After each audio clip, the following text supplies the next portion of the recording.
What do you hear? What do you say? Paulie Walnuts in the building. What's up, guys?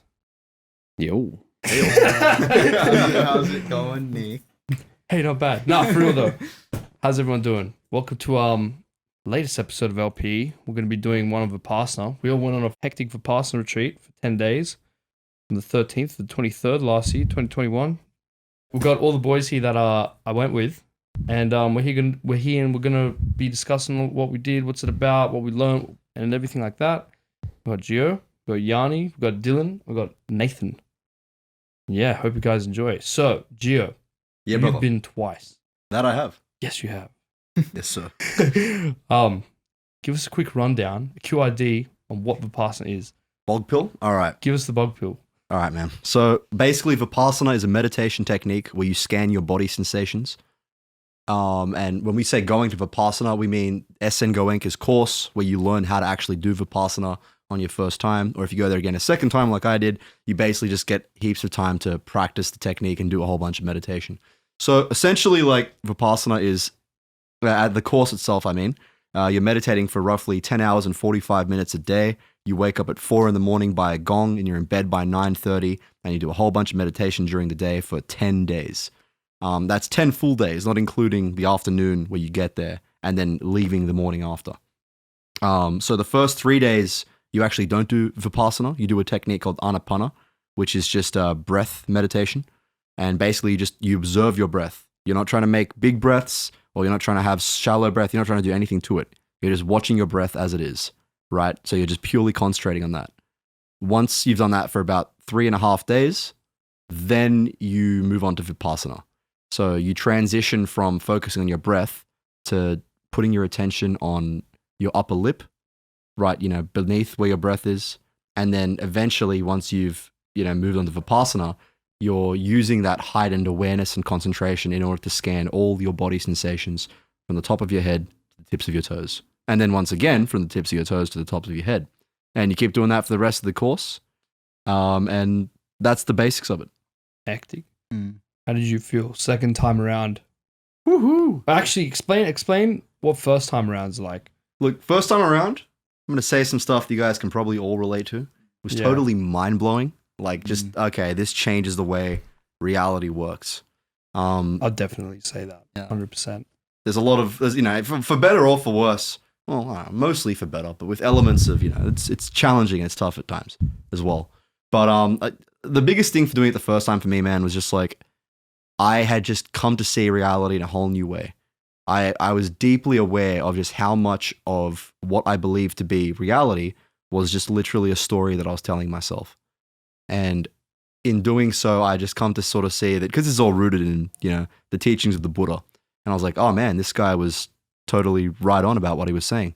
And that basically put me on a path where meditation's become, I guess, a big part of my life.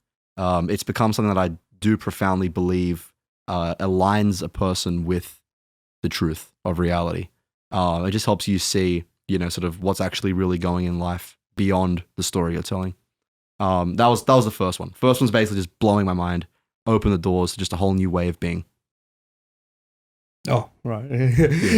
Dude, I'd say for the most part, I agree.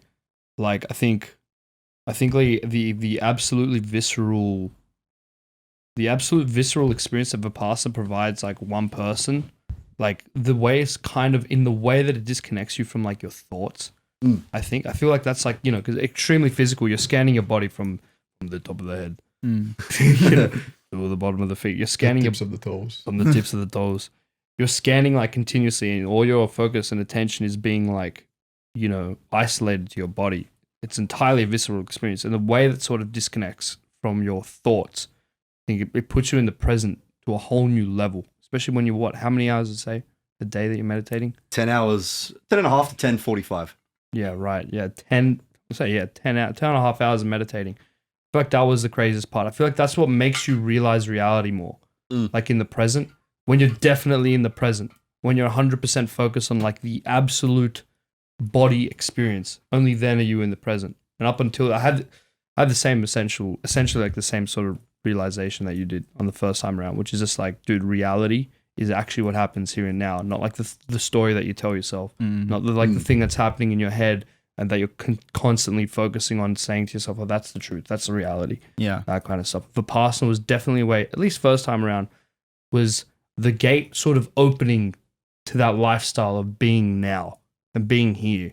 Definitely not the end point. You know, like one Vipassana day, one Vipassana S N Goenka retreat, and you're like, yeah, you're in like, you know, Buddhahood. I mean, Goenka himself calls it the kindergarten. Yeah. Dude, you see why towards the end. But around day 6, you realize like, or day 7 actually, at least for me, day 7, it was like, holy shit, reality is what's happening now. This course teaches you what reality is out of experiential reality. Not like, wow, this is actually what reality is and some dude tells you. But yeah, I definitely agree. What do you reckon, Yiani? First time? Yeah, first time, well, my only time going to a 10-day Vipassana course. Yeah, it was pretty mind-blowing. Like, I had my reservations about it. I wasn't sure about it. I wanted to keep an open mind the whole time. I thought, I don't know, seeing how Gio had changed from the first course in his daily life, I was like, okay, there's obviously something to this. But yeah, only actually going and experiencing it, you understand. Like, I don't know. I remember thinking like, okay, I understand how to actually live moment to moment and like take every moment as it comes, because like you get taught this technique that really allows you to observe the reality of the present moment, and like it's just mind blowing. It's so hard to explain this. It's crazy. I don't know. I guess the most profound experience for me there was on day 6. I guess I was like getting into the course. Getting into the technique. I was understanding how it worked, like mechanically, but I didn't really get why I was there and why I was doing it, and like that whole like thought pattern was just like building in me for like these 6 days, and then on like towards the end of day 6, it sort of hit a breaking point where I just had a mild anxiety attack. I was like, fuck this, I want to go home. I'm not, what the fuck's going on in my life that I need to have this technique so I can eliminate misery, blah, blah, blah, what the fuck? And then like that turned into me being like, my dog's home sick. What if I go home and she's not there? What the fuck? And then like, I was just like sitting in my room, like almost crying. Like, I want to go home. And then I thought, wait a second. This is why I'm here to observe this. And like, I was like feeling like that, like, you know, those tingles you get when you have an anxiety attack. And I'm like, okay, let's go into the next meditation. Let's feel this. I was like half in tears during that whole meditation. Like, what the fuck? This is crazy. Like, anxiety is literally just sensation overload. Like, I'm just feeling everything. And yeah, you just realize, for me at least, you realize like reality is like you were saying, is just what is happening in this present moment. Yeah. And it's going to pass. It's going to change. It's going to come back. It's going to do what it does, you know, but it's not the shit that's going on in your head. Yeah. It's everything. It's much more immediate. It's everything. It's what's going on in your head. That is also reality, but it is also everything else that you just forget to pay attention to. Yeah. You know, dude, what was that, Jill? What was that, like that Zen monk that had that lecture? Do you remember his name? I never saw it. Fuck, dude, I forget his name, but he had like a really good take, like some meditator was like, he had a really good take on like integrating the experience of thoughts into reality. He's just like, reality happens. It's the thing that's immediately happening, obviously, right? And then he says the thoughts and whatever are like they're like a screen or an imagination of what's happening, but they're so linked together. Like it's not enough to just negate the thoughts. Like that's like a novice move. Yeah, just be like, oh no, reality is not the thoughts. Like fuck that, reality is like the here. Well, that is true to an extent, but it's just like the thoughts are also reality, but they're just like the way I kind of made sense of it during Vipassana, which was like the thoughts of what's going on. That's like smoke coming from the fire that's burning, which is reality. right? Mm. And it's just like that stays. That's like a direct byproduct from reality. That's directly happening. You can link that smoke back down to the very point something burnt, right? But like the moment that the thought or the smoke comes up, just watch it and it disappears as time just fades, right? And it's like that's what thoughts are. Yeah. It's like they're like a screen or they're like smoke. That's just like it's just a 2-dimensional interpretation of the 3-dimensional world, like reality. The thing that makes it more real, obviously, is the tying to a sensation. Right. You know what I mean? Because like then it makes it physical. Because the thoughts are like a reaction to what's actually happening. Yeah. For It's like real. the byproduct. Mm. And this is like the technique's about teaching you to observe the actual reality of what's happening as opposed to your habitual reactions to it. Because we all react habitually in different ways to the same reality even, or our own realities. Yeah, definitely. And it's learning to get that distance. Yeah. And just observe the Yeah. the actuality. Exactly that. Yeah. And somehow, like, through scanning your body 1,000,001 fucking times, you come to realize that. The crazy thing is like, you can read this shit in a book, you can hear it on a podcast, like you're probably hearing now, and be like, oh yeah, that makes sense. Haha. Very good. Now I know what reality is. Sick. Now I don't have to go. It's like, nah, it's a different thing But then entirely. you're still in your head thinking, oh, that's what reality is. Exactly. I understand. Yeah. Like, I understand it, but you haven't experienced it. You haven't experienced it. Yeah. And you haven't practiced Exactly. like getting back to just the sensation, just the actual reality. Yeah, exactly. Yeah. No, I agree. In a sense, consider Vipassana as like training of that. Like, because a lot of people have this vague idea of, even without any, particular meditation training, it's like, people generally know, being present is a good thing. Being, in the present moment, or just bringing yourself back down to something grounded like that. But the thing is, like, just saying that to yourself doesn't really do anything. Like, it can remind you, but what this is essentially training yourself to access a mode of being wherein you can naturally do that, rather than just like, it's something you try to summon out of nowhere. It's like, well, okay, well, it actually gives you a place to summon it, or a way to connect to it. It's not just a proposition. You can't, I guess in Viveki's, like, Dr. John Viveki, I recommend him through and through. Your boys, I've talked about him 1,000,000 times. The dude on the meaning that does a very good series on the meaning crisis. He talks about this, the difference between propositional knowing and existential or experiential knowing. It's just like, if you're telling yourself literally with just words or information, be present, that's not going to do anything. It's like you have to existentially know it. Yeah, you have to experientially know it. Be You have to present. be present. Not have presence. Yeah, exactly. Yeah. I think Being mode, having Vipassana. mode.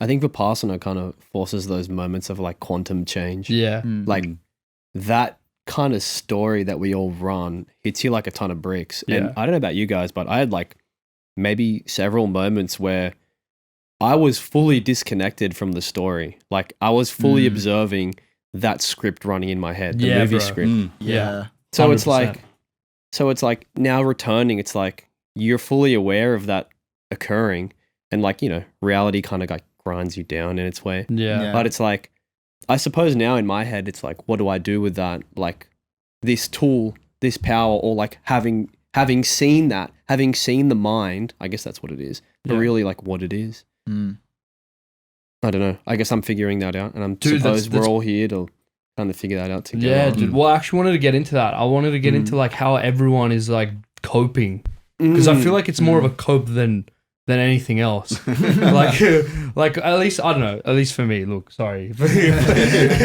But like for me, definitely, it's been definitely more lines of the coping with reality, the like post-Vipassana, because it's like, dude, like you said, you're in a place for 10 days, you're not speaking, you have no ways to sort of entertain your reality. Your reality is just like dorm room, meditation room, mess hall, and then the bushwalk. That's it. Over and over again, 10 days. What is it? 10.5 hours meditation a day. You're doing nothing but like discongealing or like the story, uncongealing yourself from reality and story. Yeah. Well, it has nothing to project on. Yeah, it has nothing. Yeah. So it's like, okay, all I can do is observe.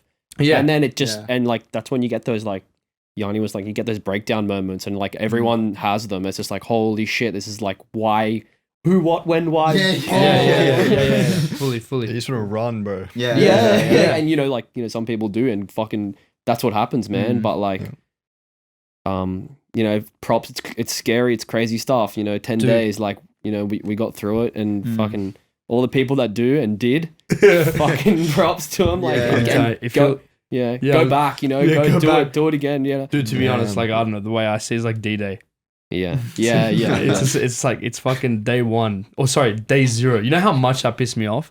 Yeah. When we got there. By the way, yeah, when you first show up, like Gio the whole time, I'm not getting angry. I'm just saying, you know, Gio beforehand the whole time's like 10 days, bro. That's it. Fuck that. It was 12. It was fucking 12. You never told us that when you day there, it's day 0 and then day 10. And then obviously days and time that doesn't pass the same way it does in Every you know, day's a regular fucking society, bro. Exactly, dude. It's even 12 days is more like, you know, bloody 20 days. Like, you know the moment I found out that it was day 12 days, like actually 12 days, I'm like, what in the fuck? Like on day 3, I was counting the days. I'm like, if day 0 was here and we have one more day at the end, that's 12 fucking days. Dude, what the fuck? I got told this was 10. I could cop this for 10. I can't cop it for 12. Where are my fucking cigarettes? We were under the impression that you could speak on day 9 as well. Yeah. And then that didn't happen.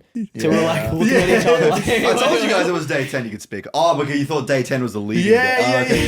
It's just like, sorry. Oh my God. Sorry guys. Just like, but yeah, no, I got that day 0, man. I was like, you have now passed day 0. I'm like, what? I'm like, what the fuck?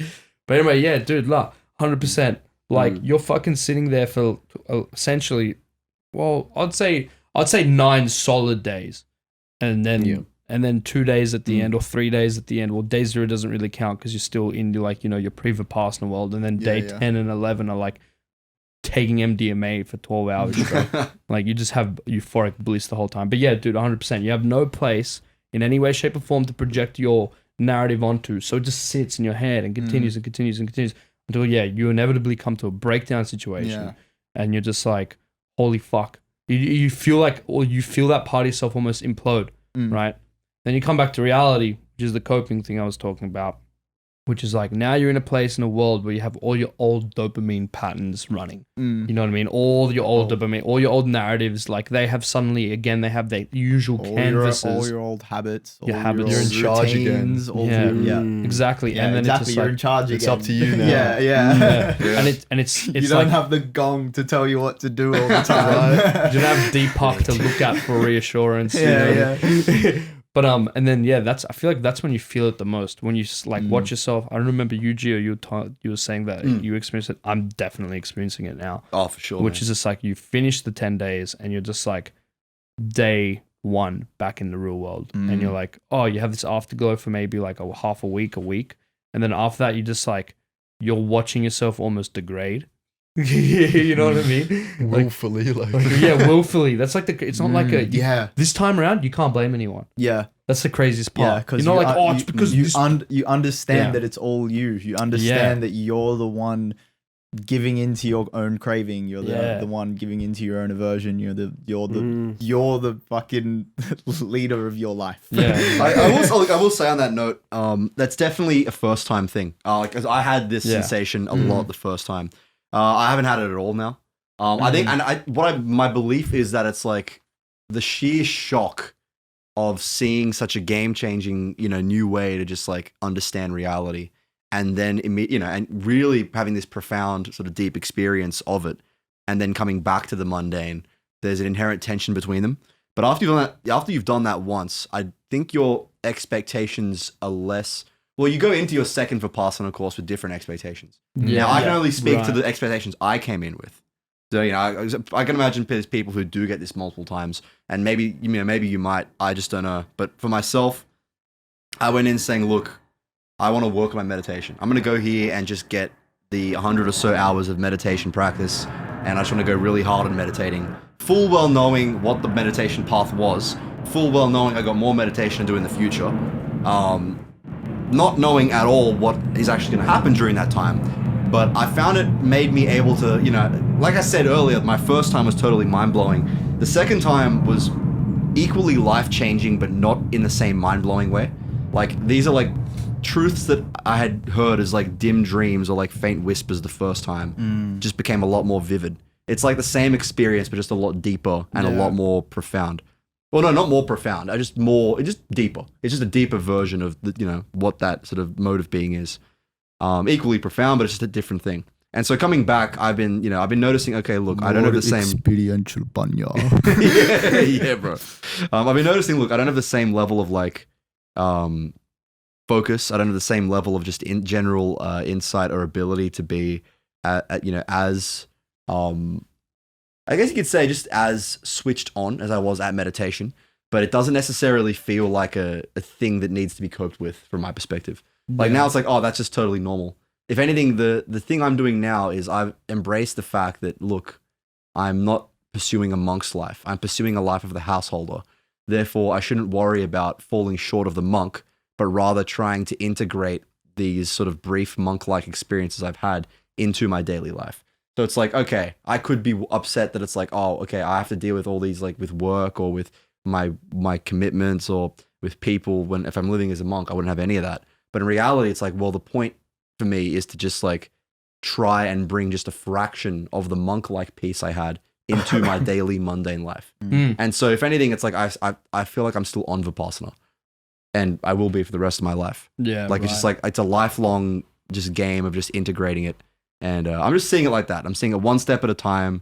And, Vipassana never really ends. Courses end, but Vipassana is forever. That's true. That's a good way to that's a healthy way to look at it, to be honest. The thing, I feel like that as a first timer, and I guess for maybe the other boys as well, it's just like, it's really hard to experience something so like supreme and so like, blissful and not just, okay, hold on. Apart from like the positive sort of side of it that you get, once you've complete some bullshit, the blissful, the euphoria and all that kind of stuff, but just more so like, once you experience the tranquility that you can achieve, right, in this controlled area, like coming back and like immediately going from something below it is like hard thing to like really get to. It's hard thing to like integrate first time off. And like that's a thing. You're just like, because your brain is, operating on the I was better then, now I'm not. And then you're holding that narrative now in your head. It's just like, oh, back then I was good, but now I'm not. And then that's like something to diffuse. Oh yeah, almost. I was totally there, man. I totally feel you. But yeah, that's just like a thing in my head. Just want to talk about quickly though, like I just want to mention, we like spoke about this earlier, but we kept fucking it up. Just what the daily schedule was. It was 4:30 in the morning, wake up, 2 hours of meditating optionally in the hall or in your room, cheesable or not cheesable, depending on who you are. I definitely cheese it once. Yes. More than once actually. Then 6:30 have breakfast. You're on a vegetarian diet the whole time, so you're just eating like brown rice for breakfast, which was kind of weird. I've never had brown rice. Brown rice and prunes. Brown rice and Stewed prunes. like prunes. porridge. The stewed prunes. They stew them, so they're kind of nice and sweet, but they're still prunes. And then you had the muesli, you had toast, you had any tea more or less that you wanted. Oats and yogurt. Oats, yogurt, like apples and shit. And this is all like, I don't know, not really like a buffet, but like, so, there's a servers there that give it out to you. You can eat as well. Like they give you the option to go for seconds, but that kind of like affects your meditation. Like you can like be in the hall like burping. feeling and you're like feeling too heavy. Yeah, People like farting. eating those prunes, man. Like People farting in the hall. I got two people in front of me that farted. I was farting so much in the hall. I was farting so much. I genuinely thought I shit myself one time. I was just like sitting there like, oh fuck, oh god, okay, I gotta get out of here. Okay, when's this over? Okay, I'm out, I'm going. And it was fine, I just farted. The funniest thing is like, you can Vipassanize back pain, bro. Everyone's a gangster Vipassanizing back pain. Ooh, I'm getting over this back pain. Ooh, this itch on my face, or the fly on my hand. Ooh. Vipassana is needing to take a shit. That's a whole new fucking level. That's like Vipassanize the fucking stomach bleeps and bloops. But anyway, so then 6:30 happens. Then from 6:30 to around 8, you have like recess time. You get to walk around, do whatever. Great. Well, we went to the Blackheath one, right? Which was on top of a fucking mountain. It was like blissful, dude. Like you walk around, you're in nature. No one's talking. Which was mad. So 6:30 to 8, you have this whole area to walk around and check out, like, the top of a mountain or cliff or whatever. Then 8 to 9, mandatory hall meditation, right? We can all agree That was 8 to 9, yeah? Okay, Yes, sick. yes. Okay. 8 to 9 mandatory hall meditation. Then 9 to 11, depending on the teacher's instructions, you either meditate in the hall for longer, which would normally be like 45 minutes longer ish. Something like If that. they said to do And that. also depending on where you were sitting, Yeah, where 'cause- your assigned seat was in the hall. Yeah, the they whole check you session. out. A lot They- of the they time review you. they'll call you up and ask you questions. Yeah, stuff yeah. like that. Not like exams, just like, oh, can Just you how are you going? how you going? Yeah. And then you're back in your room. Then 11 o'clock, you have lunch, same deal. That's your last big meal for the day. That's like your last time you get food. You know what I mean? Like plates of food. You know what I mean? And then that's at 11. 11 to again like 1 or 1:30. Was it 1 or 1:30? Either way, one of the two. Yeah, 1:30, I think. And you just like same situation. You had a recess. You just walk around, have a look, go through the bush, do all that kind of stuff, or just sit. And then 1 to 2 was, it was 1 to room. 2:30. It was 1 to 2:30 was room Yeah, meditation. yeah. Then 2:30 to 3:30 was Yeah. mandatory hall. 3:30 to 5 in your room or in the hall. Then 5, if you're an older student like Gio was, you don't get any more food. You get a fucking tea, right? Yeah. What was the tea? Tea with Lemon and honey. yeah, or something? lemon and honey. Yeah. Yeah. Yeah. Honey is the most food. Yeah, 1 spoonful of honey. That's Spoonful of honey. That's what it- Yeah. Makes And- the medicine go down. That's- Mental medicine. Brother, straight out, man. And then like, the older students get a fucking kiwi fruit, a banana or some shit. It wasn't bad. And a tea, obviously. Yeah, the new students. The Yeah, new yeah, students, yeah. yeah. Then 6 to 7, you got mandatory hall meditation. 7 to 8 was my favorite time. Well, it was mostly 7 to 8:30 most days. Yeah, most that of was the time, the yeah. S N Goenka discourse conversation, which was fucking mad. Mm. Every day is different. Is a different conversation and all that kind of stuff, which was cool. Then you meditate from whenever that finishes till like 9 o'clock. Yeah. And then 9 o'clock, you're in your room and you're sleeping, lights Yeah. out, essentially. And then wake up again, 4:30. The gong sounds like every hour to sort of get you like going, yeah. you know what I mean? It wasn't just like oh fuck, what time is it? yeah. You know, I will say though, like when you have no phone, you're not talking, when you're following the precepts, like for so long, the best thing is food. Hands Yes. down, like the best thing is Yeah. you see food and you have like the fucking Yeah. dopamine rush like you've never had before Yeah, in and your life. not that the food there was like bland or anything, because it was quite tasty, but So like good. it didn't matter Yeah. that it was tasty. Even if it was just like bread, it would be the best fucking thing. Yeah.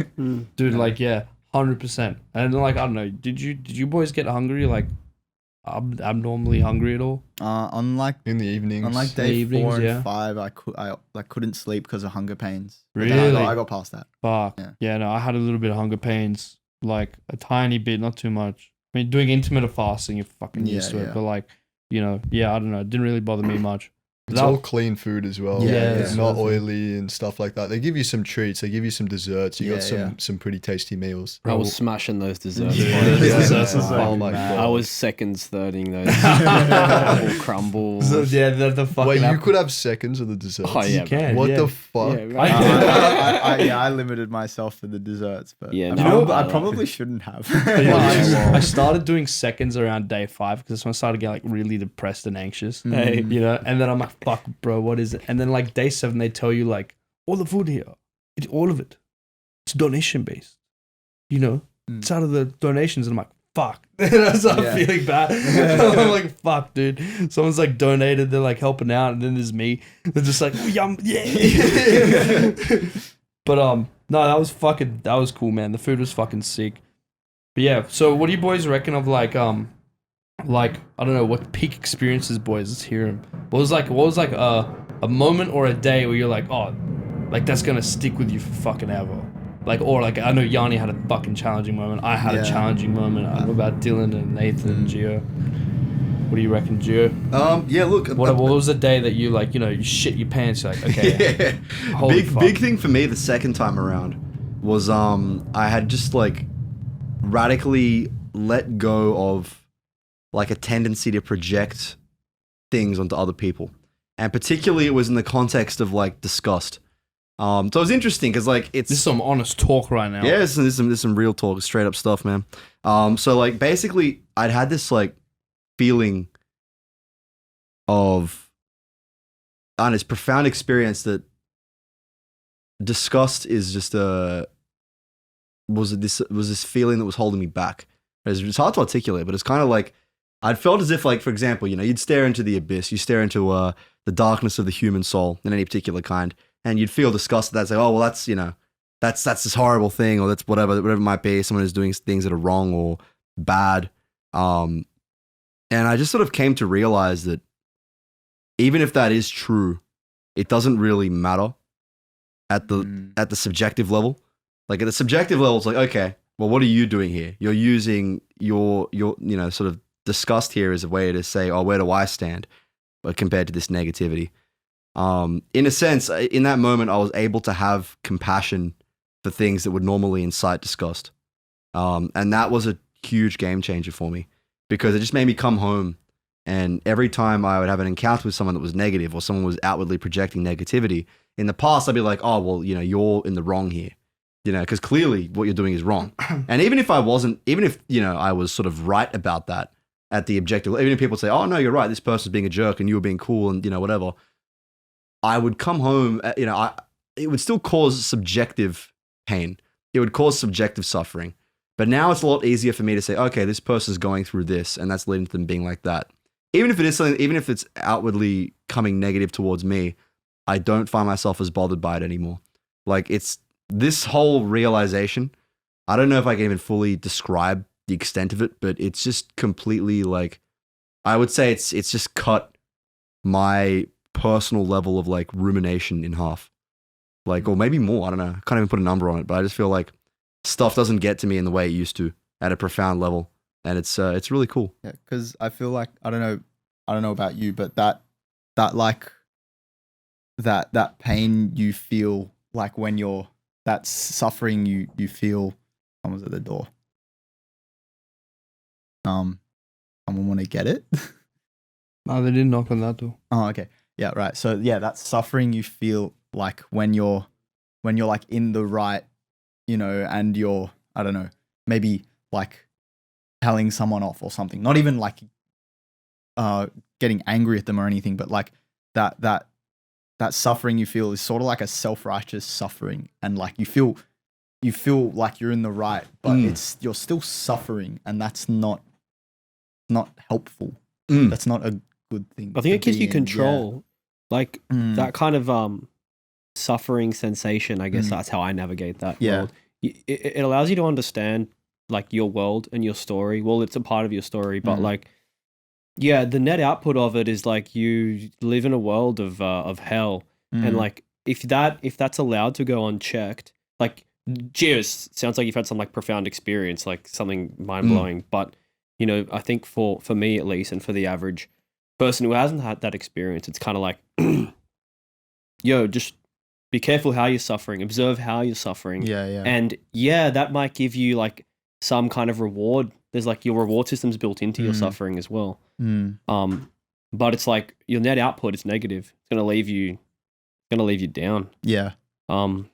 It's weird how identity sort of substantiates itself around suffering, or it's like in opposition, or like it works together with it. Not like directly, not like you fucking masochistic. I'm not talking about like, it can. It can, yeah. There's definitely cases of that. Yeah. But unknowingly, perhaps. Yeah.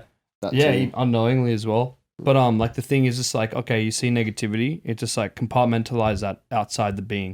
It's like, oh yeah, my identity is not there. You know what I mean? It's just like, okay, yeah, that's suffering. And then you feel justified and righteous in your position, looking at suffering and being saying, no, I'm on the other end of that. It's like dopamine for me, right? It's just like, that's the addiction. You know what I mean? But then it's like, yeah, like you said, it's just, what are you doing when you do that? It's just like, okay, you're like still using suffering as a fuel source. You know what I mean? You're still using disgust as a fuel source to navigate yourself. It's just like, fuck, man, not a good way. Yeah, I will add to that. Yeah. Sorry, that's a really good point, because the fact that it's using it to fuel yourself is the main thing.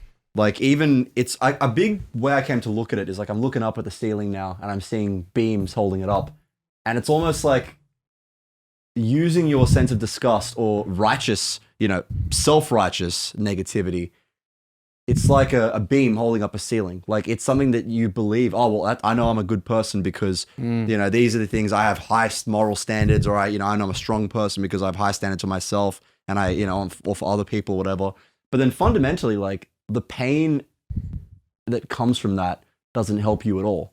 Like it's necessary to hold up a roof. And because you have this roof, you have this ceiling, you have these sort of barriers that you understand reality in relation to, you can't help but see it as a good thing.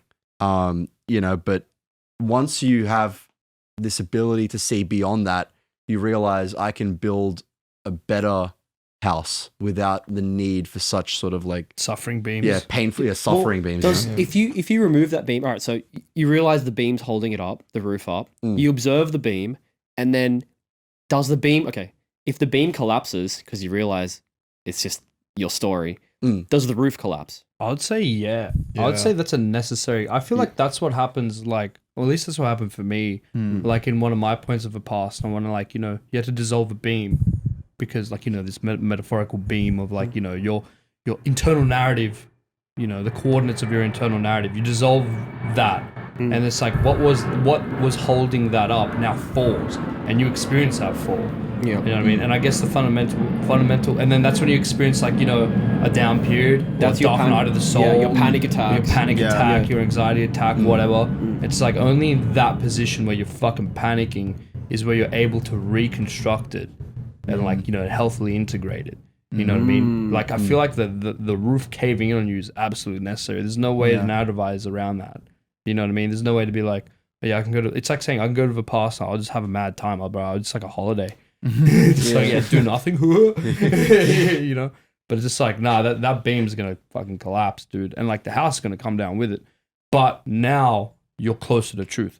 Now you're closer to a position to actually put that in a place where it belongs, or a better way to integrate it without having hate beams holding up your shitty mud hut. Yeah. But like, dude, one thing to say that, one thing to do that.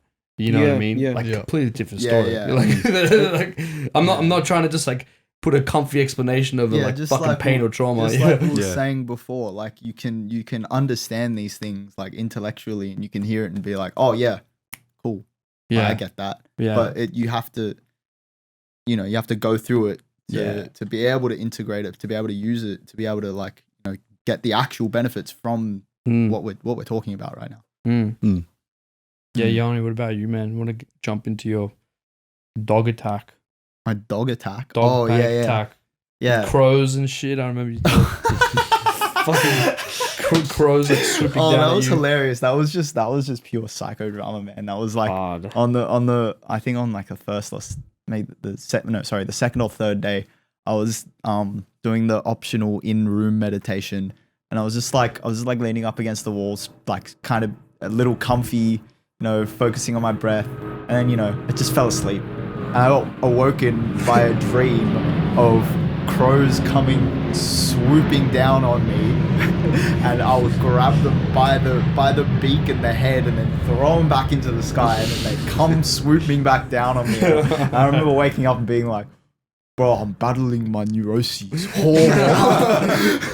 Like, oh, so silly. But I remember another dream I had that was, I think, way more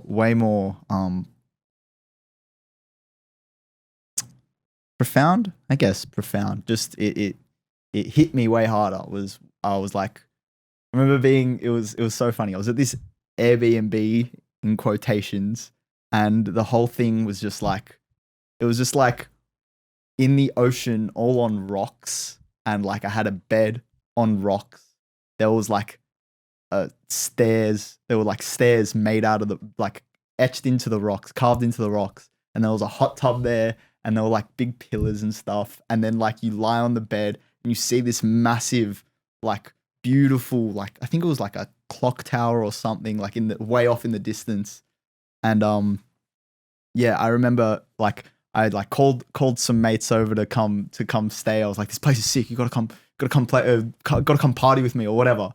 And I remember like trying to take a photo of this place, and there was no possible way I could get the right angle, And I remember waking up and thinking, oh, okay, so it's like That's an interesting one. I'm in this place, but I can only be in this place to know what it is. I can't show anyone else. Yeah. You know? Dude, Yeah. that's the top one. Yeah. That's mad. Yeah. I definitely had a moment like that. Mhm.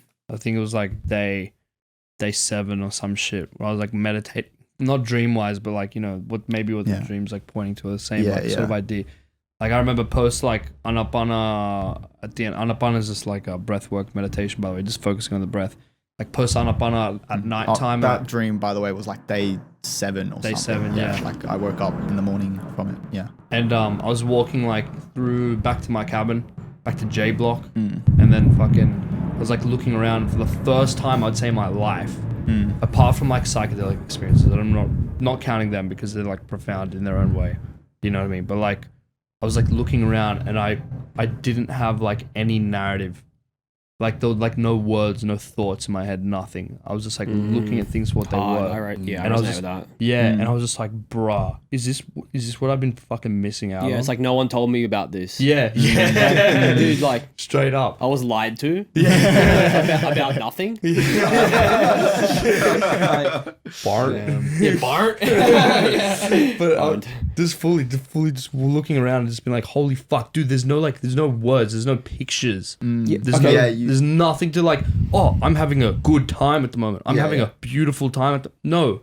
It was just like, I'm having a time. You know what I mean? Like what's happening here is happening. This is what It's He's kind freeing. of It's having like an freedom. equanimous time. Equanimous. This is boggling my mind, and I know like the dream was profound to you, Yeah, but yeah. like, you know, if reality is just like, you know, then like, what is the dream world? How does the dream world like That's something I've make been up thinking or about. like Yeah. integrate into the fact that reality just is?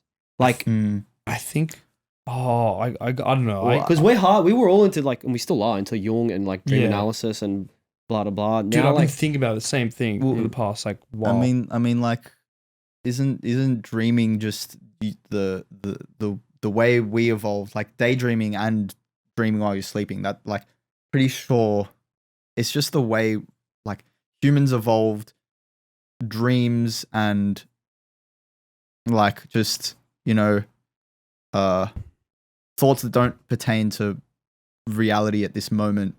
They're just you trying to contextualize past experiences and trying to understand reality working backwards. Dude, in a I way. think along the same So lines. I think that's what it is. well, it sounds I like think it's it's the about- mind. Yeah, it is. It is the mind. And I think after Vipassana, like I'm kind of like at war with the mind. Dude, the thing, yeah, I reckon, at least for me, I reckon dreams are like a more natty way before language.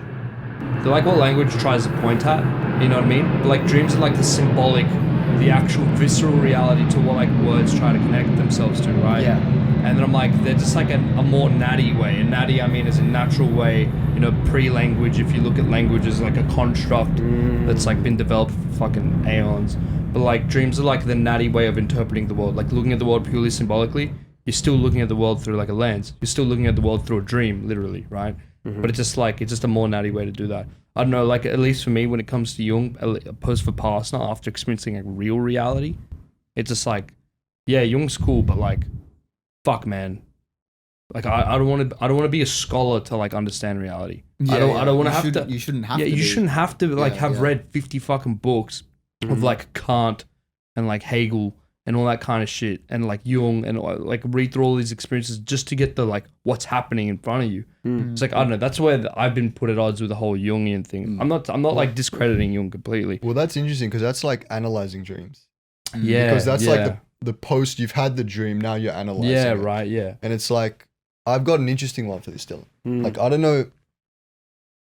know the answer to your question, but like on day 7 or something, I had this morning of day 7, I had this dream. It's this dream that I've been having since I was young, bro. I don't know what it is. It's not so much a dream. It's like, It's one with the car and the no, man. wagon. This is like I've talked to you about this, but like it's so hard to describe. It's like not only is it a dream, I'll wake up and I'll be like tripping. I'll be having this experience, right? I woke up and it's so weird to describe because it's so sensory, but there's a narrative involved with it. It's like there's something going on, and in the past, it's given me like big anxiety. It's like I'm tripping out, man. It's like, but it's weird. In a couple of days later, I think, or a day later, when I was meditating in the hall, the same experience hit me. Whoa. The same experience, the same feeling, it all came, except I was in my meditation and I was observing it. And it was like, it's like my sense of the room that we're in, the hall, was like expanding. It's like the whole place felt like it was getting huge. Like the whole thing was getting so large. But not only that, like I also became aware of this tension, like from kind of my palms all the way across through my chest into the other arm. And I started feeling this sensation of this tension, or this thing was growing. And it was like I was hugging this huge mass, this huge thing. And I was just watching it, not flipping out at all. Just kind of like, wow, this feels weird. Just noticing the sensations. And then after I was watching it for a while, it started dissolving. Because this is something they talk about in Vipassana, right? They talk about how you have kind of gross physical sensations. And, you know, in reality, we're not this solidified thing. We're more fluid in nature all the way down to the atomic level. And so if you can dissolve these really solid masses within the body that we hold, then you can, I guess, you flow more freely, the energy through you. Yeah, if you can let them. Yeah. In a way. Right. It's And like you don't even do anything. You're not doing anything. You just You're gotta, you just have to observing not react to it. them. Yeah. And so by not reacting to it and just watching it and kind of just enjoying that, it just started dissolving massively, right? This Yeah. huge thing, I was feeling it dissolve. And then all of the tension that I hold in my chest like disappeared. This was like the most pleasant experience I had there. You have previously had tension in your chest. Yeah, and I think I'm getting it again because I'm going back to reality. I'm a bit of a gronk. Yeah, we all build tension because of like our normal lives. Yeah. So it's like, but it sounds like your mind, right? And from what the story you just said was like your dream world had physical manifestations, which you observed, and then from the I was gonna say the mental. But from that meditative like observation, it dissolved. Right. It wasn't like, Yeah. oh, you know, I went to a massage parlor or something and they're like, Yeah. No. clicked my arm back or something, you know what I mean? It was And then by fixed. detaching from the narrative. Like the narrative was bullshit all along. Like, Yeah. like this, you know, we think we have all these problems and we understand them in a way and we think, oh, this is what needs to happen to solve our big problem. Yeah. But it's like in reality, when the problem disappears or dissolves or you have the experience of freedom from it, it's like it's completely devoid of that whole narrative that you had about it. Yeah. It just happens in a different way. Like it surprises you, like it should. Yeah. It doesn't happen the way you think it should. Yeah, and good, because the way you thought it should happen was you were keeping it alive. Like, Dude, that's like the bottom line. Hey, that's like the fucking fully the bottom line with like problems in the world, like on a personal level, at least, you know, but just like you have something, no, this is the way it should be done. You know what I mean? No, this is the way it should be done. This is the way. Oh, I was talking to this chick, dude. Fuck, man. She said no. Nah, fuck. You know, this is the way. This is what should have happened. it's because of my hair. It's because It's because this. It's because of that. It's just like, if I say this now, I said it'll this, fix yeah, it. it'll fix it, yeah, It'll yeah. change. Yeah. what if I go back? What if I go back? Yeah, exactly. Give me another chance.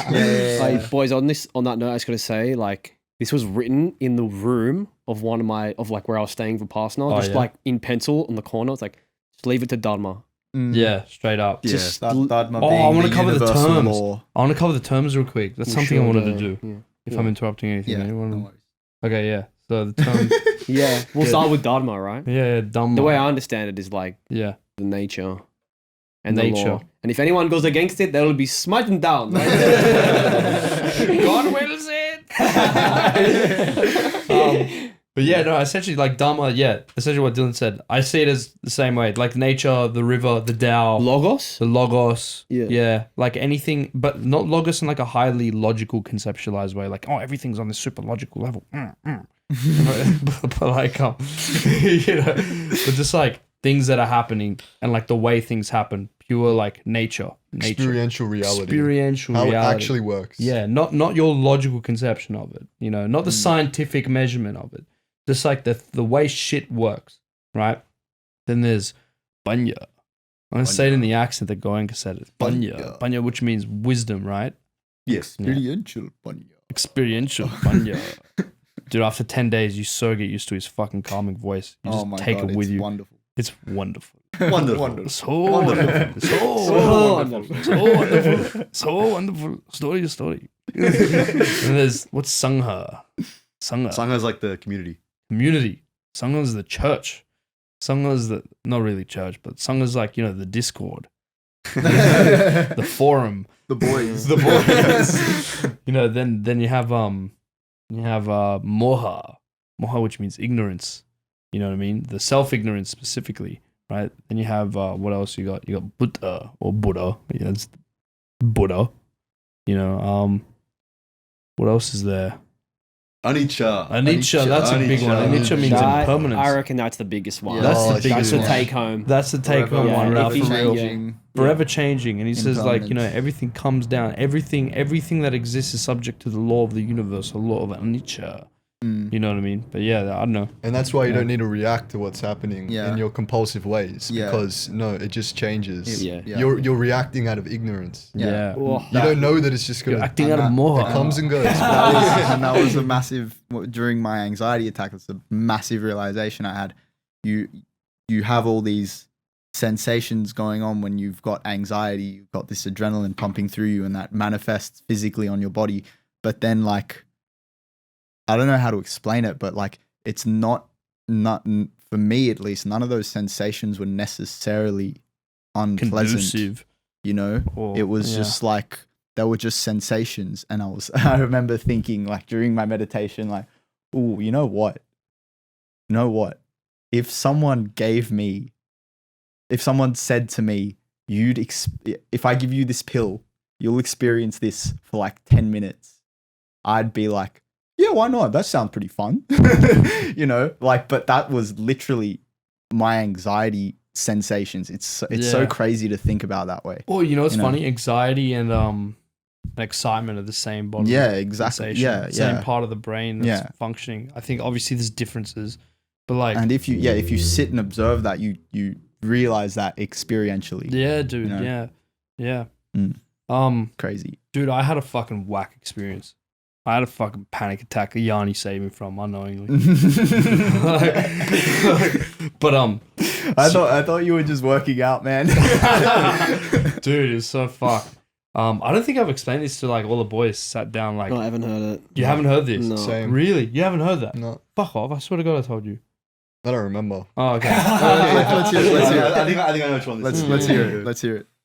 No, I was having a sip from the vape real quick. Don't smoke. Don't give in to your cravings. Yeah, post Don't Vipassana. Don't give in to nicotine. your sankara. Oh, yeah, that's one term I would discuss. Yeah, Sankara, which is the habit pattern of the mind. Yeah, what are they? The reactions? Your reactions, Yeah. your cravings. Yeah.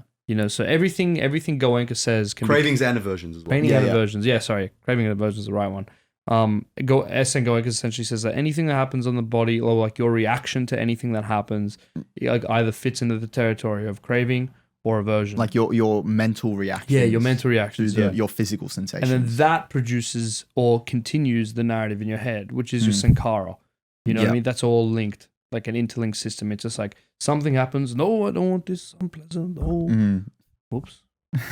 No, I don't want this unpleasant. That's your aversions. It's like, oh no, I want this wonderful.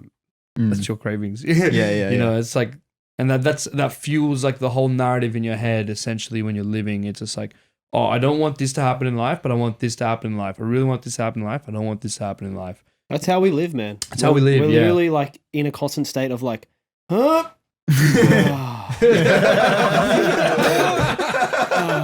and you just go around living like in a it's a hedonic treadmill, right? Yeah, Like, hedonic treadmill. Yeah, that's wigging me out as well. Like Yeah. the fact that we're on that. yeah. like, That's get me off. Get me off. Yeah, That's the case for samsara. The samsara is just like the continuous hedonic treadmill. Just samsara is like realization of life is just like dying and being reborn. Maybe that's in like the grand level, like like the post-life liberation, transcendental, like dying for because they believe in reincarnation. Being a Buddhist or Buddha reincarnating. with karma. Karma is your unfinished sankharas, the fuel that's giving you to live again. But essentially, let's take that away from like the spiritual sense for a second and say, okay, fuck all the reincarnating and all that kind of stuff. Let's look at it in like day-to-day life. Like what's continuing your present mind state?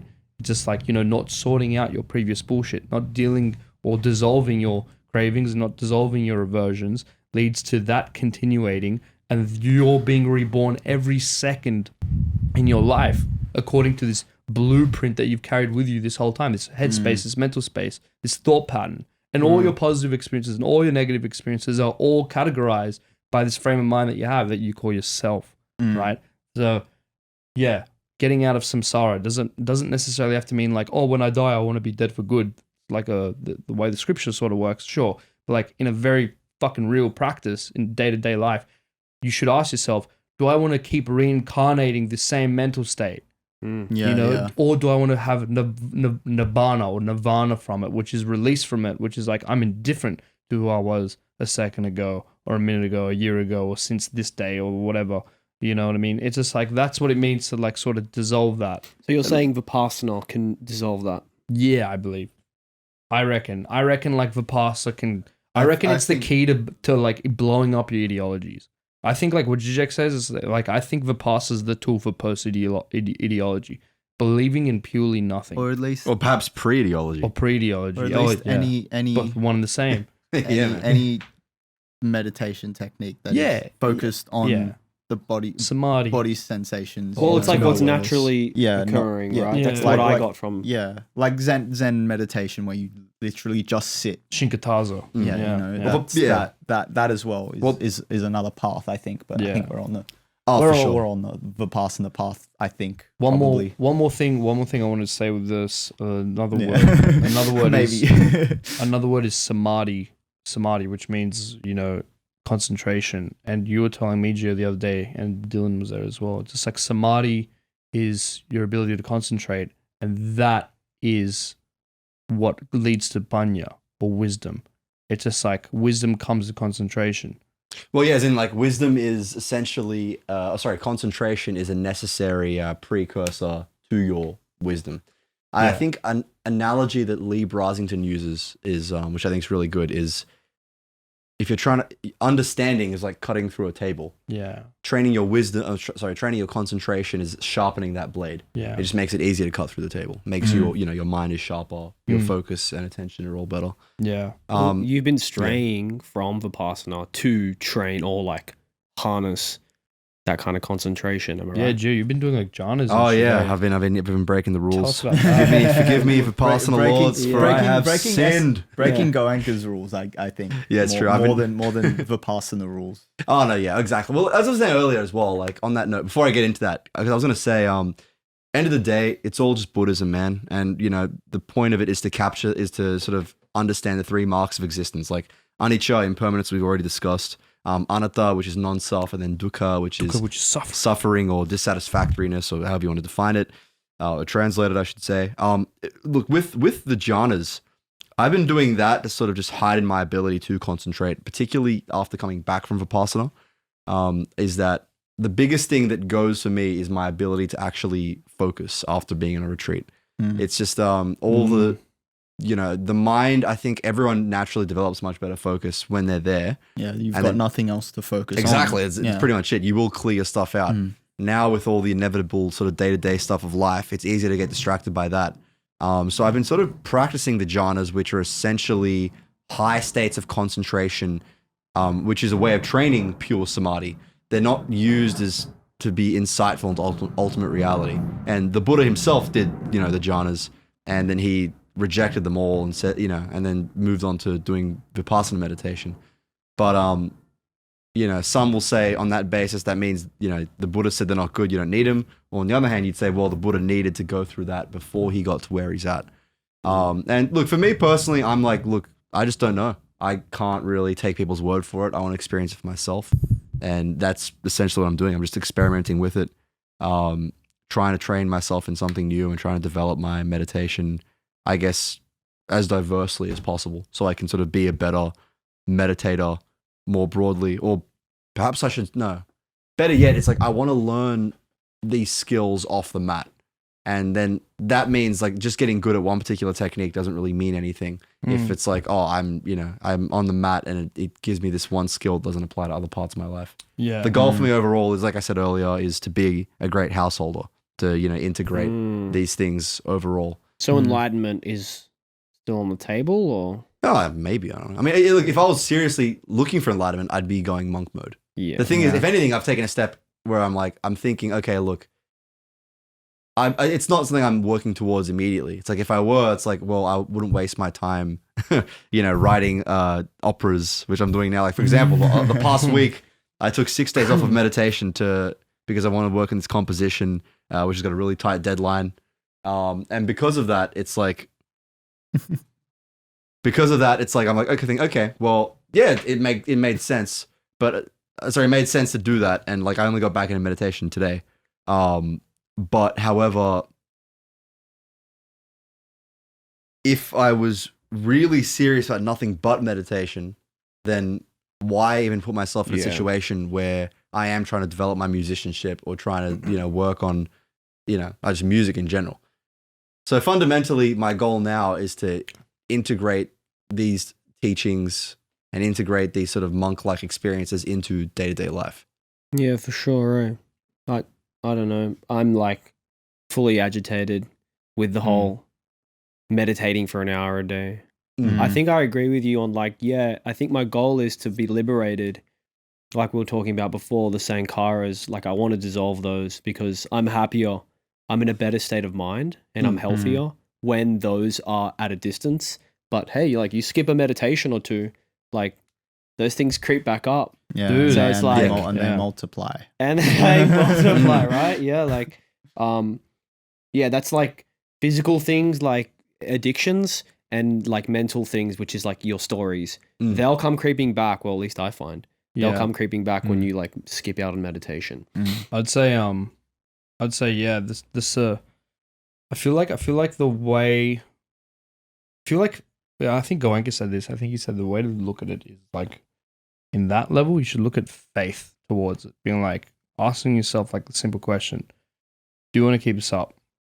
If it's no, just like then like have faith even in the aggression or like the agitation. It's just like understanding that the agitation is still just like an impurity.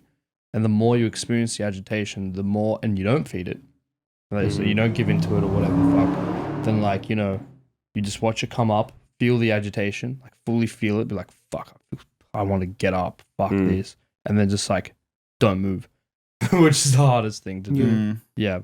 I know, because when my fucking PC broke and I was in lockdown for 10 days, same thing happened. I was just like, dude, I don't fucking meditate for 2.5 hours a day. What the fuck? Yeah. But then I said to myself, what does this agitation feel like? And that's So when it's you end up having the most profound, the Yeah, best exactly. meditations. And When you're like, also- I don't want to fucking do this. Yeah, and also you push through. at the same time, it's like, what else am I going to do? Am I going to be on Facebook? Like, what am I going to do instead of this? My computer's fucking broken. What am I going to do? Browse fucking YouTube for like 2 hours, mentally chafe myself. I mean, I don't know, that's if you're lucky enough for your computer to fucking break, you know what I mean? Well, you can only do that for so long, right? Yeah, And then it's like, oh shit, what am I doing? Like Yeah. Well, yeah, it's weird, man. I guess the distinction that Gio made is probably like the healthiest one. It's just like, what does it mean to be like a healthy householder versus like, do you want to be a monk or you want to get into enlightenment? You'll find a balance. Nonetheless, I feel like even if you, I don't know, I was about to say fall from grace from it, because it feels like that. Like, post Vipassana, you're like, fuck, dude, going for 10 hours a day to like, pushing half an hour. Like when I got back, didn't meditate for like a week. I was like, fuck that. But thing was, it's just like, dude, now you're like, now you've lived past Vipassana and you know what true freedom is. You can't like ignorantly go back as comfortable as you could, maybe. At least for me, you know what I mean? Like, that's I'm like, fuck, dude, that was real freedom. Like me telling myself now, when this happens, then everything will be sweet. And it was cool that I have a pass, but when this happens, things will be sweet. It's like, now I know that won't work. Yeah. And I'm like, fuck. Take it from me, man. Like I've been getting into some fucking back to my old habits recently, and like I've been slack on meditating lately. But like we meditated for a little bit for an hour before we came to do this podcast, and man, like I really needed it. I didn't realize it until I did it. Yeah. And it's like the truth is that I can't lie, I can't hide from is like when I pushed that all away and just got back to like my compulsive behavior, man, shit does multiply. Yeah. It just does get Yeah. worse, man. Yeah. It does. But Yeah, it's also funny, good. The good news is it's in your hands though. Yeah, because you notice when you do keep up your practice and you do meditate like morning and evening, doesn't matter if you do the full hour like they recommend after you finish your course. Like if you do an hour, if those 15 minutes are golden, man. yeah, if you like, do your meditation, you end up carrying that meditative mindset throughout the rest of your day. Yeah. Maybe not in the same way that you would when you're purposefully, intentionally trying to remain equanimous. But it does bleed into the rest of your day without you trying. It just happens because you've got that little bit of practice. The practice. Yeah. I'll say the number one goal is ultimate equanimity. It's like whether that's like enlightenment, like the groundwork for liberation from liberation. But yeah, just like equanimity. It's just like fucking let's like learning not to attach behind situations in your head. And even one of them may be also like meditating as like the goal. Like I got to meditate to become whoever. Like it will definitely help. But if you've like pathologized it, it's just like fuck. Then you're going the opposite way. Yeah. It's just like, oh, I have to kick the numbers, man. I got to do these meditations. I got to get them in. Otherwise, I'm fucked. Yeah. It's like, well, now you're also fucking yourself, and you're like giving birth to the sankara of just like believing that you could be freed under like this condition again. Yeah, That was me after the first time. Yeah. Look, I will say, because look, I'm not going to necessarily advise anything one way or the other. This is not meditation all about. Yeah, not not financial advice. Look, I mean, I'll say something I eventually realized I had to do, or at least I felt like I had to do at the time, was like I needed to just let go of the idea of meditation. And I went through a long period of like not your meditating. mate as well. Yeah. Like other. Sorry, He, I was just saying. he didn't meditate for like a month or two Yeah. after Vipassana. Yeah, I mean, I dropped it for a while, and when I came back to it now, or leading up to this course, I had this idea of like, I don't know, I'd had enough time away from meditation that I know what I'm like as a meditator. I know what I'm like as a non-meditator. And coming back from the second course now, I'm like, oh, I know that I want to make this part of my life. I know that I can easily move between these different states, sort of you naturally gain momentum in whatever you do in life. And I guess I've just committed to the long haul game. Because I've like seen the natural slipping before, it's not as shocking. Like for example, like I said with myself, the last 6 days, I didn't meditate at all. And a big one for me that draws me away is like my sense of like, okay, I got to do my work, my music work. So I'm like, all right, I want to make this, I got to get this done. I got to get it done by deadline. That's my most important thing. I realistically probably could have done at least like half an hour in the morning, but because I was doing, crazy amounts, like 12-hour plus days, I'm like, no, I want to wake up and first thing, my mindset's entirely immersed in music. So that way I just have nothing else happening. And in that sense, I basically got into a point in the composition I'm working on where I realized, okay, I actually can start meditating. So that's what I did today. And I noticed I had this really great resistance for the first 15 minutes. Like those first 15 minutes were hard. I had musical ideas popping in my head. I was like, oh, I should do this. I can do that. And that was the thing that really screwed me in the past. Exactly. The habit patterns of the mind. That's the thing that really screwed me in the past was like, I've had a history of after my first retreat, I would cut meditation short because I had to do my work. I was like, no, this is not what I should do right now. I have to prioritize my work. And the thing is, I totally see now in a lot of cases, you can always make just a little bit of time for meditation. And if you are there getting sort of like hung up on, oh man, I don't know, I got to do something else, then chances are you commit realistically. I don't know. I think, look, I wouldn't have done like a full hour meditation at all during this period, but I could have easily done 20 minutes. But at the same time, the other side of this coin is not being hard on yourself. So I'm like, okay, I made that mistake, but now I've learned. Cool. Yeah. And if I make it again, am I supposed to have learned this? Like, no, don't smile worry about and that. start again. Well, yeah, literally, smile and start again is kind of the thing. Like, just it's a long-term game of trying to figure out the puzzle of your own mind, and it's gonna be hard. You're gonna fail plenty of times. It's But like what S N Goenka says. take the weight out of failure, you know? Exactly. Just yeah. keep doing it. S N Goenka says the same shit. Like he's just like, you know, if you're fucking struggling to like something bothers you or something comes up or whatever, it's just like, don't sit there and start getting agitated at yourself, or getting mad at yourself, Yeah. being depressed. It's just like smile and start again. Yeah. It's just like, don't give any weight to just like this one minuscule moment of you fucking up. Because if you do, then you've put in your RAM. You know, you put in your memory. Mm. You know what I mean? It's just like, okay, next time I fuck up, that's gonna come up again. That's gonna fucking compound, and then that's how you turn into a big thing. Yeah. You know what I mean? It goes with anything. And then Like that's how you create an aversion to meditation Yeah, and not exactly, putting yeah. in the work. It's I was gonna say like hard on it, like anything at like anything in life, as in like it's hard with meditation because it's so easy to see it as like salvation, but like anyone can see anything as their salvation, like skating. A professional skater, someone who's signed, like can't do that trick. They're like, man, that trick, once I get it, and they can't do it, and then it all crumbles. But like with meditation, seems to be, from what I've can experience, like the closest thing to achieving, or like the best route to achieving like liberation or like freedom, some kind of freedom. So Yeah. it's like when you don't, you do put that pressure on yourself. Yeah, dude, that's the dangerous part of it, because like it's just like it's genuinely the key. Yeah, But, like, yeah. being genuinely the key Yeah. makes like the stakes Yeah. like somewhat higher, you know, to some extent. It's funny because like it's meditation. Yeah, it is the key, but it's also, it's not that meditation is the key. It's the work that's the key. Right.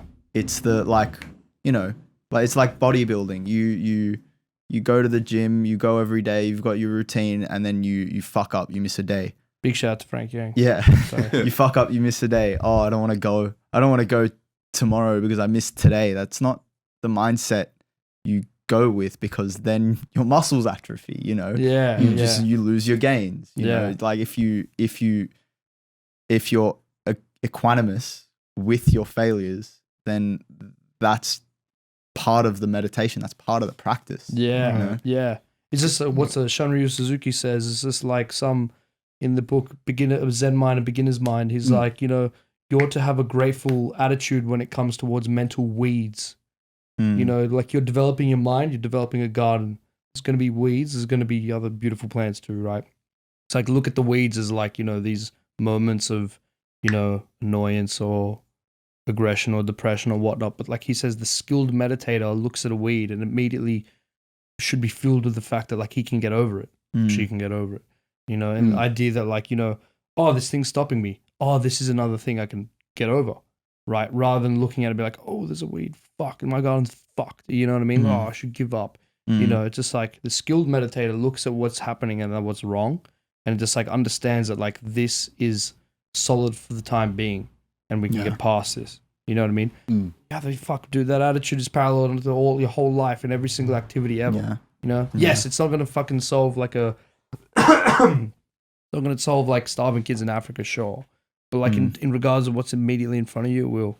You know what I mean? And then that's realizing, you know, I've had this conversation with some mates before. It's just like, okay, along the lines of like helping the world and helping yourself. You know what I mean? Some people would say they're the same thing. I know you do, Nathan.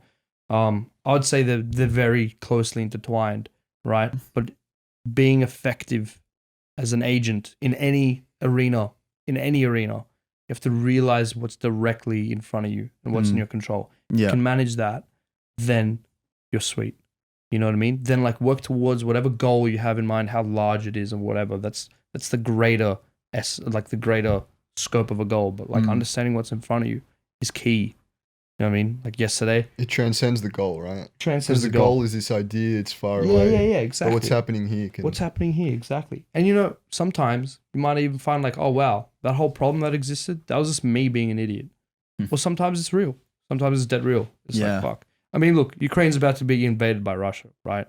Telling Ukrainians to fucking meditate is not going to do anything. You know? Well, you don't know that. Telling Ukrainians to meditate is like, oh yeah, they might be more chill in that in the current moment, but you know, they're gonna get fucking invaded. Maybe if they meditate, they might find like an effective way to be a good soldier, not die. Yeah, you know. You know, Create super soldiers. Super soldiers. taking Vipassana to Ukraine. yeah. But yeah, man, I feel like that's a good point. Yeah, I think like the thing we're talking about, like seeing one thing as like the solution to X problem or problems, like that can even seep into That's the attitude that you meditation. got to delete. Yeah, because that can Yeah. even seep into meditation. Like Yeah. Dylan was saying, like, you know, you got all these pursuits, but then meditation feels like the one that might be the closest. It's the closest he's found or whatever. Mm. But it's like, then you run the risk of defining Salvation what mindset. meditation is. And then you can start doing it robotically and like just practicing this thing. And you're no longer, you actually stray from the kind of the essence of meditation because, you know, you end up into this habit pattern that's formed. And it's like, that's just another, you know, another story you're telling yourself once again. So you're saying like don't define the practice. In a paradoxical way, yeah, it seems. Well, it's like you found this thing. don't be attached to the definition. Don't have a salvation don't mindset. don't like Put you know it this like way. allow it to change. Allow what. I don't know guess how to what- articulate yeah. this thought, but I would go say on, the Nathan. three just gotta trainings go are to more Vipassana, important than bro. meditation itself. Like, look, the thing is, meditation is a thing to train the you know, the three marks of existence we discussed earlier: the impermanence, suffering, and non-self. Fundamentally, you know, with anything, you don't even have to be meditating. You can be washing the dishes. You can be like doing like stuff in the mundane reality. And I guess in that sense, realizing that the meditation is just a means to an end means that if you get too hung up on, oh man, I got to do this thing, like I guess like, so that's kind of what you're saying, Nathan, like you're losing sight of the actual underpinning values and virtues. behind Yeah, but meditation. not just like the idea that you have to do it, but also like as you progress on your meditative path, what meditation is going to change. You're going to meditate in different ways. You're going to realize new things. It's going to change constantly.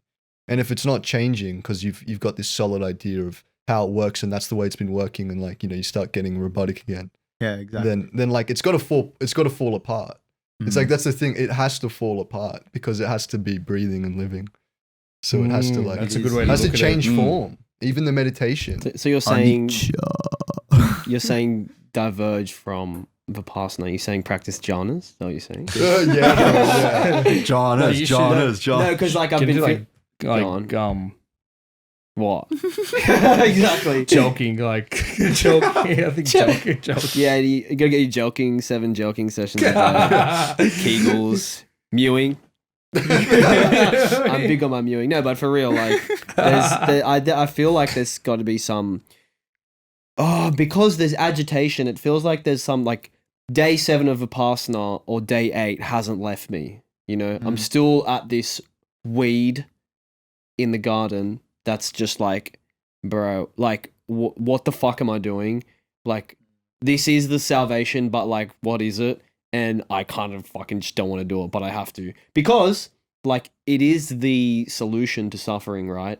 But it's like, yeah, but, you know, fucking, I'm pissed off, you know, I don't know if I want to really do this, you know? Like, Yeah. there's some kind of indifference I think- or like, I don't know, like maybe for your particular case, maybe you should be exploring that.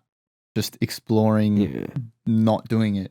Just fuck it off. Oh, but then if you don't do And it, then you suffer. But then you experience that suffering rather than being like, oh, I'm going But you can to suffer. But I'm then you going can to suffer. But then you can like That's solve true. the suffering through meditating. Yeah, exactly. But Your meditation but is to learn the hu- suffering, maybe. The you know? Well, the suffering's the more you solidify that knowledge in experience by actually suffering and then meditating and then alleviating that suffering, or you know, maybe even removing that suffering, or sorry, not necessarily suffering, that misery. It's suffering because it's a product of the mind, you Mm. know? It's pure like it's make believe. Yeah. And it's like the distance you gain, the distance you create when you meditate is enough to like alleviate the suffering. Mm. And like the more you meditate, like the more it goes away. So it's like, but then there's a part of me that's just like, man, what the like. You're playing the long-term game. That's the way to see it. I think it's like you're playing the long-term game of like, you want to alleviate suffering long-term. So like, therefore, have a good relationship with meditation. Like if meditation is this thing, oh, I have to do it. If I don't do it, it's bad. Yeah. You're making meditation this horrible thing. Like if you develop Meditation's a video game. Yeah, but play it like a game. Like, oh man, I want. It's a game you want to play. Make it a game you want to play. Make it like that. It's so as easy as I could play. I could play. Like Sometimes you want to take a break from the game too, man. Yeah. Sure. yeah, and That's then like a big thing. yeah, The keep middle the road. love of Sometimes the you game. want to go to a 3-day doof and just fucking send it. Yeah, for real. Degen. Yeah. Yeah. Degen meditator. I think well, you can. I mean, you can feel like, okay, what does that feel like? Like, it's like, and you can be meditative as you do that. You don't have to be meditating. You need to be doing all these things that are not meditation, and then be, do the values that meditation is supposed to be conveying while you're doing them, or at least you can be, sort of introspective on them afterwards, or well, better to be during as much as possible. Yeah. Like I have this idea that it's like, I've always found it interesting to say, you can say at any point in time, I'm doing Vipassana for the rest of my life now. As in literally nonstop, 24/7, everything I'm doing it aware of what I'm doing. I'm being aware of it. And, it's not just the time on the mat. Just speak more into the mic. Oh, yeah. Yeah, it's- you're speaking over them. yeah. And this is going to be a little taller for me. Mm. All right. Yeah, it's going to be like something you're seeing you want to do all the time. And then that way, you have a joyful... Sorry, no, I'll go back to the joy thing because I think that's the most important part. Like, I think if you develop a relationship where you like meditation, then that will help you with this kind of issue.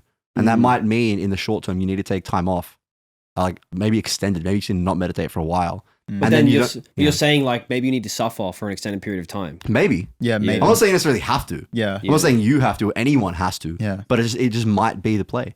Like because that's something How do you even know yeah. you'll suffer is my question. I think, you're in a world of hypotheticals, right? Yeah. Okay. No, well, like it's like okay, if like I said, if meditation Yeah. like takes you away, like Yeah. figuratively and like I guess literally takes you away from the mind, and not meditating brings you closer to it, and the mind is like this kind of constant, like I don't know, torture chamber essentially. You know what I mean? Like yeah. like I don't know. If I'd you say- leave if you leave the mind to be free to do whatever it wants and let it be, you're gonna create your own little torture chamber.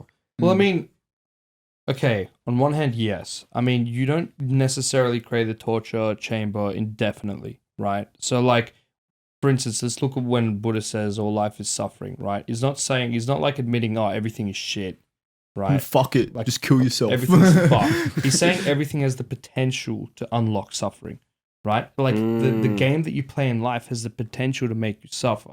That's like a more honorable translation of the Pali in which you said that in, right? And the context in which you said it in.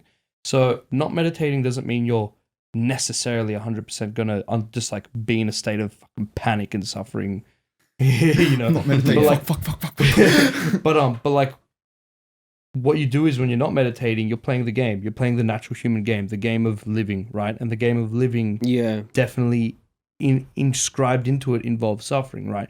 So you're just gonna be on that. You're not going to be suffering directly. You're going to be saying, oh, I choose to play a game of like craving or aversion, which is normal, right? Craving water, something more normal, right? Craving food, craving water, craving fucking whatever, craving pleasure because you worked fucking 8 hours, something like that, right? And then you can create suffering, which is just like, okay, if I celebrate after work for 8 hours, that means work is worse because I'm not celebrating, right? And it's just like the natural dynamics of just like craving and aversion. I don't want to be at work, right? So then you create the pleasure afterwards. Meditating just alleviates you from that dualistic way of looking at the world, right? But that doesn't mean all dualism is necessarily evil or like should be done away with. Like it shouldn't be like, oh, you're in hell because you exist. You know what I mean?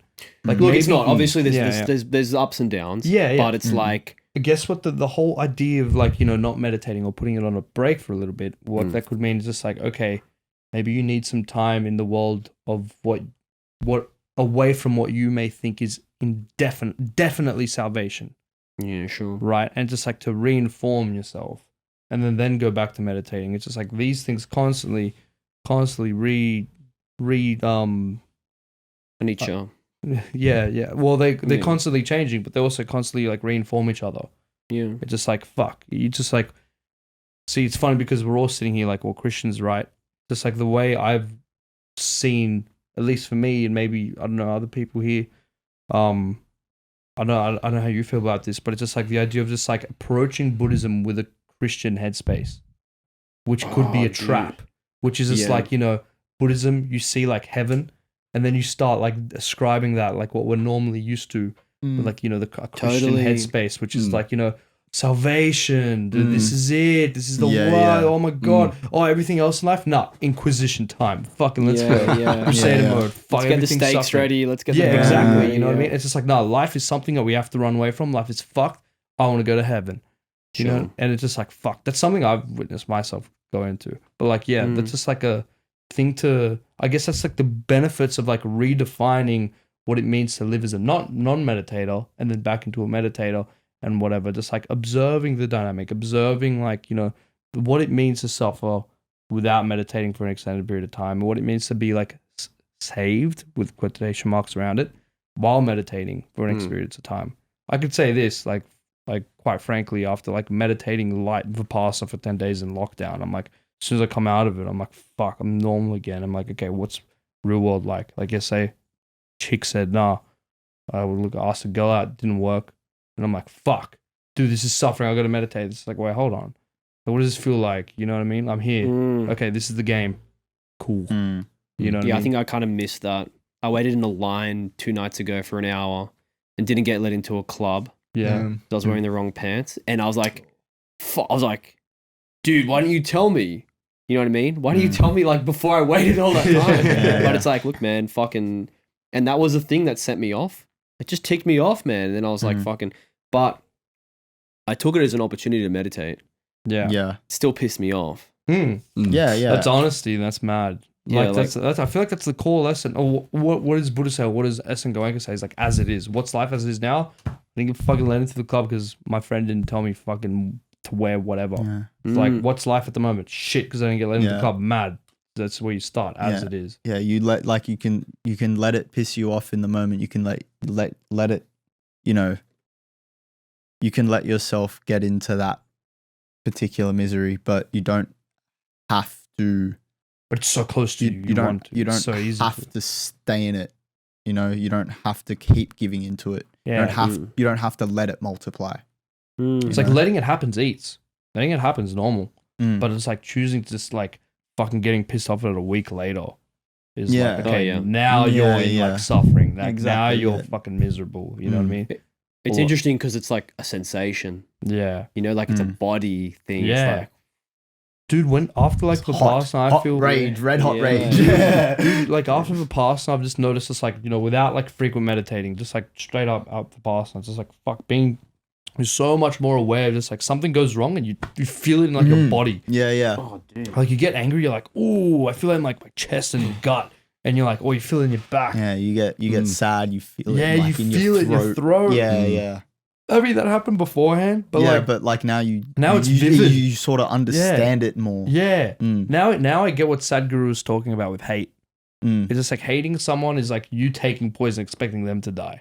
Yeah, Like, yeah, yeah. fuck, that makes sense. Yeah, like now it makes fucking- take these gifts. I don't want these gifts. You take them back. I don't want take these them gifts. back. I don't want these presents. You know what? To me, that's the allure of the mind, or the allure of delusion, because Yeah. there's this Seductive. it's seductive because it gives you an illusion of control, right? Mm. Because with meditation, you have no choice but to experience whatever's coming up. Yeah. And if that's pissing you off, if that's irritating you to a point, you can be like, screw this, bro. If I just give in to my mind, to whatever, and go play a video game, go have a beer, whatever, I will be in a pleasurable state, and I know I will be. But that's impermanent once again, and you go back to suffering. Mm. So you're stuck in this cycle. Whereas meditating, that's the hardest thing, to get yourself to sit down and do it. It's like, no, dude, you have no control in this. Mm. Whatever's gonna come up is gonna come up. Yeah, yeah. If you're feeling bad, you're gonna be facing it. Like You're not it. always gonna have a blissful meditation. You know. Nah, I want to get rid of the illusion that people like mostly have with meditation, which is Yeah. like, oh, you sit down, you meditate. Oh, you just Yeah, and- feel the world. yeah. And, you know, And you're- fucking Mm, incense is like everywhere. And like, I don't know. Yeah, meditation isn't going to clear your head. You have to let your head clear. Yeah. You know? Yeah. Like sometimes you can have fucked meditations. Yeah. Like sometimes you can sit down, like, I'm going to meditate. You come out of it, you feel worse. Yeah. That's definitely a thing. Yeah. Yeah. And that's not like It's a good way to dissolve. That's not necessarily a bad meditation session. Yeah. Well, You know? I was gonna say that's the good thing that dissolves the salvation mindset of it, like or getting into that. Like if you were blissful every time you meditated, there's nothing stopping it from becoming like a drug. Yeah, exactly. You know what I mean? Like, oh, let's do like opiates for like half an hour. It's Well, you can, like Goenka talks about people just Playing the game of sensations. that, but also like using like reciting words while they meditate. Yeah, TM, right. transcendental meditation. Yeah. There you go. I've heard a lot of like things about that, but I've heard like more worse thing or like more like not meaningless, but like look, I haven't done like TM, but like I've just heard like that guy talk about it one time that really resonated with me. I'm like, dude, you can say the word Coca-Cola over and over and over and over again, and like, well, it's really good for like samadhi. It's good for like training your mind, like to like get into like maybe a jhana or some shit. But like ultimately, like I feel as if out of experience, like TM is like say a word over and over again, and it just like focuses you on like a particularly pleasurable state. Whereas like Vipassana, like you fucking like go through, like Omaha Beach. Yeah. Like Yeah. like you're aware of like pain, you're aware of like suffering, you're aware of like all like yourself through like fucking up and all that shit. It's like a hard process. Did we explain what the jhanas are and should we? I don't know. I mean, I talked briefly about it. Look, I mean, Okay. there's a whole other thing. yeah. I want to say the story. I didn't get to say my story Yeah, on the fucking thing. That was like half an hour ago. Oh, yeah. But yeah, no. On the topic of Vipassana being like a suffering experience, like I want to premise this by saying like when you get there on day 1, I think it is, or day 2, in one of the discourses that S N Goenka, like you watch towards like the end of the day, he's like, there are 2 days that are the hardest for Vipassana. There's the 2nd day and the 6th day. It's like the 2nd day is like the hardest because it seems as if there was like they're both hard, but they're hard for different reasons between the two of them. It's like the first day, so the first one, the 2nd day is the hardest because you can't be fucked, right? But you're like, oh, dude, nah, I can't be bothered. This is stupid. Like, I don't want What's the point? Like, what's the point? Yeah, and you're just like the reason why you want to leave is purely because of like I can't be bothered. You know what I mean? Then the 6th day is the hardest day. And you want to leave, not because you're not bothered to, it's because you've opened Pandora's box. Yes. Yeah. And then he says when you go into Vipassana, it's like going into like a spiritual operating room. You're opened yourself up like completely. You're on like the operating table and you're like completely opened up. And if you want to leave like during the middle of Vipassana, it's like waking up halfway through surgery, being like, yeah, I want to go home. Yeah, I'm done. I'm with done. This. Yeah, I'm done with this. Yeah, I've yeah. had enough. And it's just like, dude, the thing is, it's like in the middle of Vipassana, if anyone's listening ever ends up going to Vipassana, something, guys, you should be aware about. It's just like you should try your absolute hardest to stay the whole time. Yeah. Because Gio's told me some, stories of people, and also I hear them on the internet as well. It's like people like leaving, where essentially like they've started observing themselves and their craving and their aversive states, and you're living through them in the middle days of Vipassana. Like day 4 to 6 or 7 was hell for me personally. Like it wasn't like I had no blissful experience from day 4 to 7. Like it was just like I was in my shit, you know what I mean? And like all your shit side of yourself comes up to the surface and is there for a while until like you start like going past it, day 7, 8, 9, 10, some people up to 11, who knows?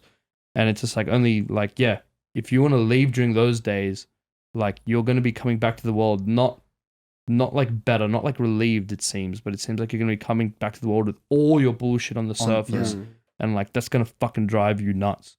You know what I mean? But yeah. Well, who knows what it does? Who knows what it does? Well, Like, I mean, I don't know, we've known like Gio's known, I've seen some shit on like the internet. People like, depends on you, hey. Yeah. Like if you're fucking extremely like neurotic and like you're exploring that, then you leave. And it's just like, fuck, it's going to be like, sounds like it's going to be on the tip of your tongue like for the next like however long, Well, like the good thing about seeing it through is that you get the full message. You get, that's the cool thing. You pick up the phone, they tell you what to do, and then you like hung up. As Yeah. opposed to like, yo, once I gotta go, like you just run out the door. So what happened with me was fucking, it was day of my birthday, day 5. Oh, dude, you had your birthday on Vipassana. Yeah, Was it day Yeah. Day 5 was my birthday. It was a full moon too. I was like, yeah, bro. I saw it coming on day like 3 and 4. I saw like the moon forming. I'm like, please be nice to me. Yeah. Like, please be nice to me. Like Chuck Charles saying like the moon will waterboard you.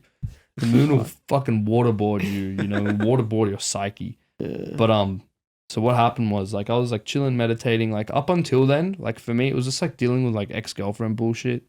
It's like we were up in the Blue Mountains last time, like before, like, you know, fucking hits up. The whole thing went tits up in the Blue Mountains. We drove past. All these old Sankaras are coming up. It was like, I was dealing with that from day like 1 to 4. I was like, okay, cool. That's like a thing, exploring all that. Day 5, day 6 comes around. Day 5, I felt like slightly better. And then day 6 happened. Oh, sorry, day 5 happened. And then, dude, this fucking like tinnitus. I don't know if it was tinnitus or something. There was this tone that constantly was ringing in my head that just didn't go away, like continuously, like and it sounded like the bell. It sounded the exact gong. The gong. Of, yeah. So what happened was, it was like one day lunchtime, right? And like I just finished eating. I pour myself like a cup of tea or whatever, and I go to my usual spot that's overlooking like the mountain, right? Or looking down from the mountain. I go there and I hear wee wee wee, like faintly, but there. Right, I already have tinnitus because of music and shit. Yeah. Like I know what tinnitus is like. This wasn't tinnitus. Like you know how tinnitus is underneath all your hearing. It's like if you're in a room of nothing going on and you put your hands to your ears, like you can hear. But like normally when shit's happening, it's not there. Yeah. Right, or at least my level of tinnitus. Yeah. This was like on top of everything.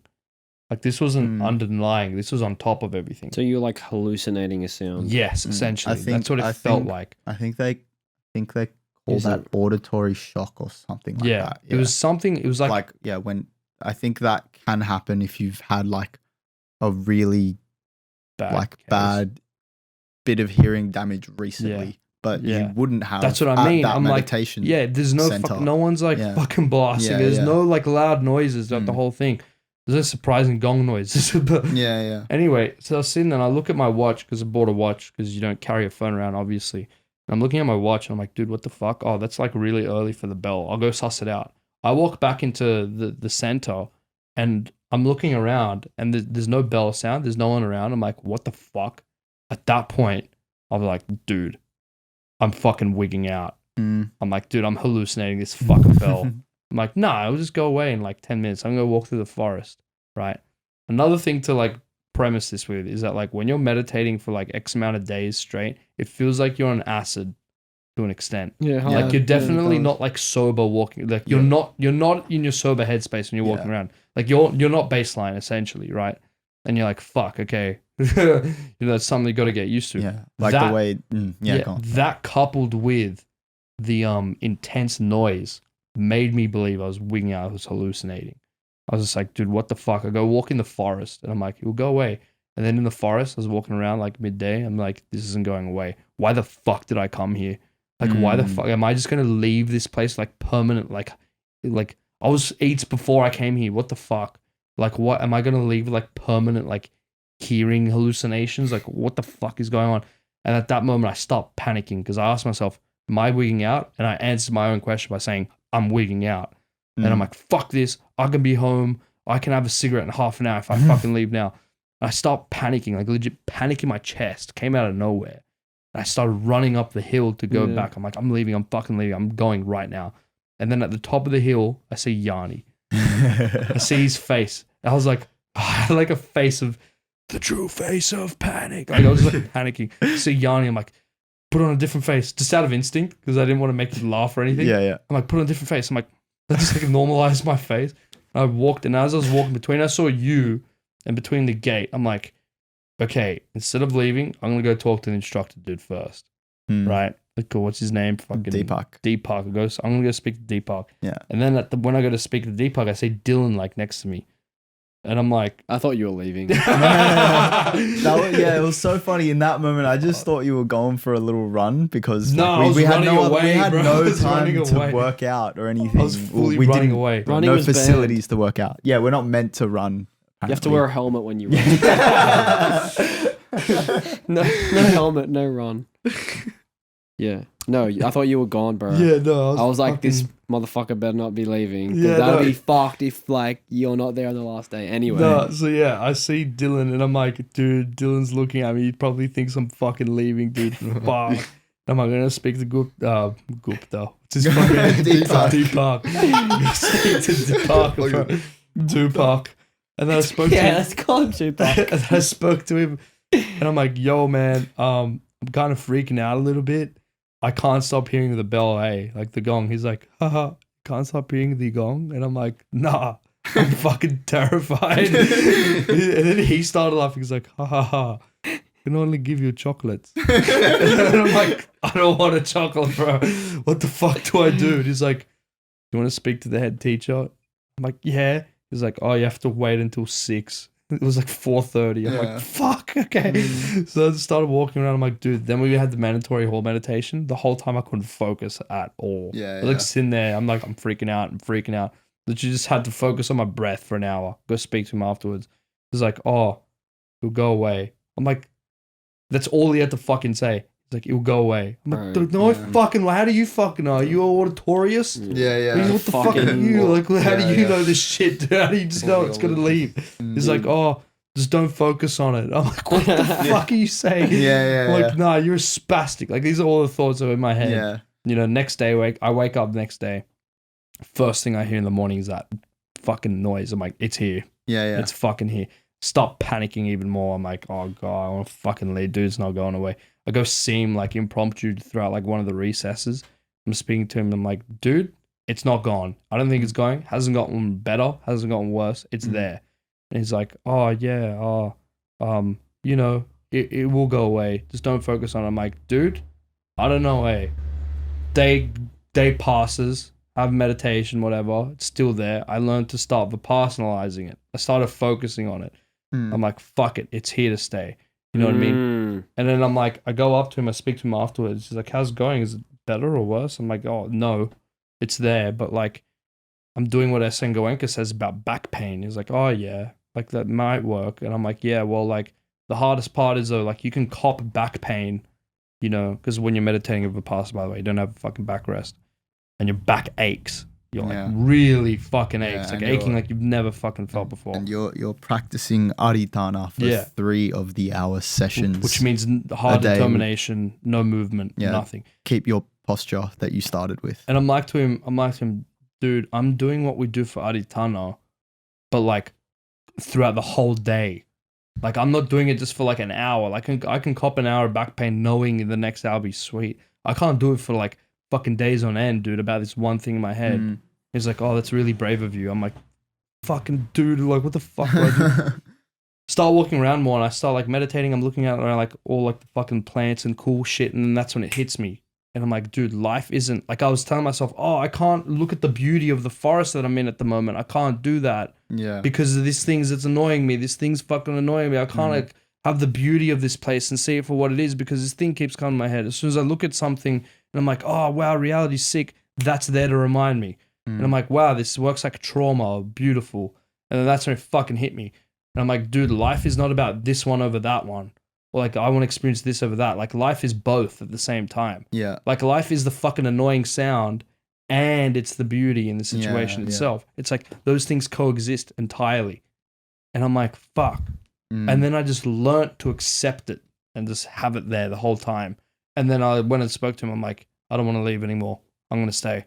Because I figured it out. I cracked it, bro. I cracked it. And it's just like, dude, it's there, whatever, cool. Like, if this is there forever, like, that's a stupid thought to have. Yeah. If this is there forever. Like, I only know if it's there minute to minute. Yeah, exactly. Like, freaking out about if this is going to be there afterwards is stupid because I'm not at afterwards. Yeah. Like, existential being, I'm not being afterwards, I'm being here. Yeah. You know, so I'm like, accepted it, whatever. That never went away. Started day 4, didn't go away until day 10. It didn't go away, didn't stop until the very end. I got home, and that's when it stopped. Wow. And I'm like, cool, that's a lesson learned.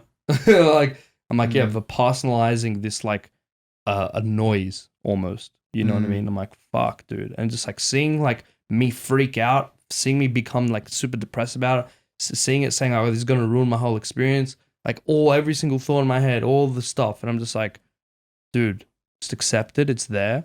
We'll see what happens in the next 10 minutes. We'll see what happens in the next 10 minutes. Yeah. But not having any hope throughout the whole process. Yeah. Not be like abandoning hope. You can always hold your piss for another 10 seconds. Yeah, well, yeah, it was fucking, that was nuts. I feel like that was like an integral part of the trip. Like, I feel like I Yeah, wouldn't have 100%. learned, like, experienced the shit that I had to learn without that happening. Yeah. Like, that was necessary. Yeah. But yeah, like, the thing is, I It don't know. didn't ruin your experience. It enhanced was the part of the experience. Mm, Yeah. mm. It could have led to you leaving. Bro, 150%. I was Yeah. literally this close. I was literally looking outside of the gate, being like, I want to leave. Like, I'm leaving. Like, I'm gonna be out of here tomorrow if this doesn't end in the next hour. Like, I'm gone. That's what's so good about, I think, all the staff and people that are there. That will, I don't know if they're getting paid. I don't know who's getting paid, but some people must be Nah, getting no one paid. gets paid. No one gets paid? The whole thing's volunteer. Oh, wow. But yeah, that's what's so good about everyone there. They you can go. If you have to go, you can go. But they always give you like a little bit of Hold soft, your piss for soft, 10 seconds. soft Yeah. encouragement Yeah. to stay. Mm. Like nothing like major. Like, no, you have to stay or else you're fucked. Yeah. Like they're just like, no, just try and stay. Yeah. Try your best. You know, It'll be good for you. yeah, dude, You know? and you're fucking right, man. And it really works. Another cool Mm. thing that I learned about Vipassana is the dynamic of the world. Like, you know, like regards to the world is completely indifferent to like what you think of it and what you feel of it. And like Mm. that may sound like really doomerish. Like the world's indifferent. It's almost as if like the French existentialists were halfway there. Like with existentialism, like Sartre and Camus and all that kind of stuff. Mm. And like it sounds like they were halfway there. Like, dude, the world is hopeless. The world is meaningless. The world Yeah. is a void.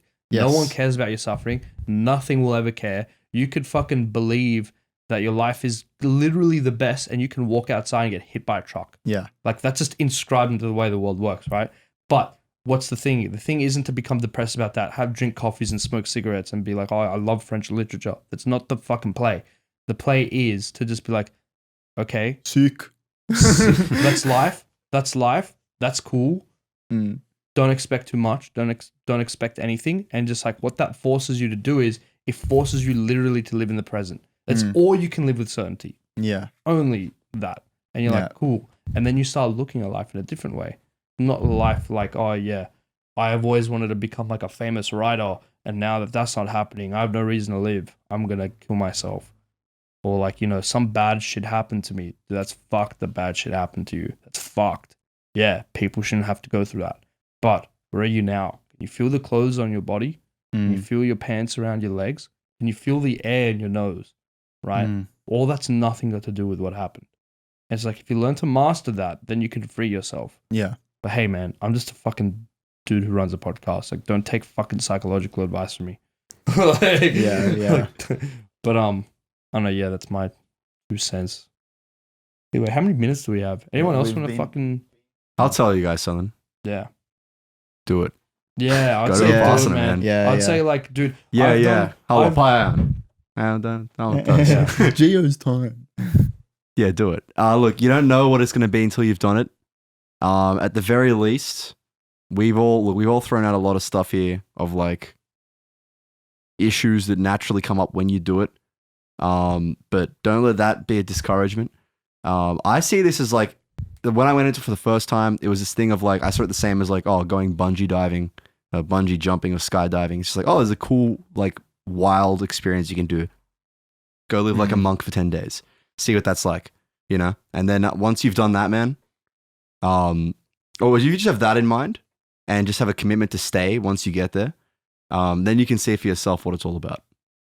And beyond that, everything else is up to you. You should forget this podcast the prof- moment you step in. It's Yeah, a straight out. profoundly personal experience. Yeah. Profoundly personal. Like you're there with a whole bunch of other people. You're but all alone together. Yeah, exactly. You're all alone in solidarity. Yeah.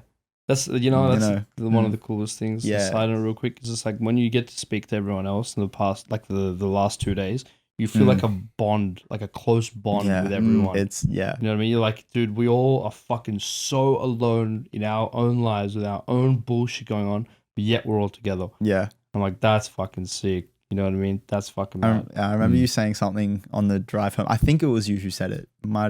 Pretty sure it was you. Like you were like saying something like, "Oh, fuck, it's gonna be annoying going home talking to people who aren't like just out to see the good in you because you've Yeah. just done this fucking really cool thing." Yeah, dude, that was You the know, thing. like everyone there on the last day when you get to talk to everyone, everyone's so happy to be talking for one, and everyone else is also just like, you know, happy to be. I don't know. It's hard to dude, explain. people were just like more attuned to the beauty of life. yeah, Regardless of, and there were people there that had some grim situations, Mm. and they had a lot of things to be mad and angry about. yeah. A lot of things to be sad about. A lot of reasons to bring that up and depress everyone, right? But like everyone was just like, "Oh, that's my stuff," you know what I mean? But like, Mm. what's the beauty in the conversation we're having now, or like the interaction we're having now? You know what I mean? Mm. And like having a world with people like that, fucking mad. When you Mm. go home, fuck, bro, you're instantly met with like, you know, misery. Yeah.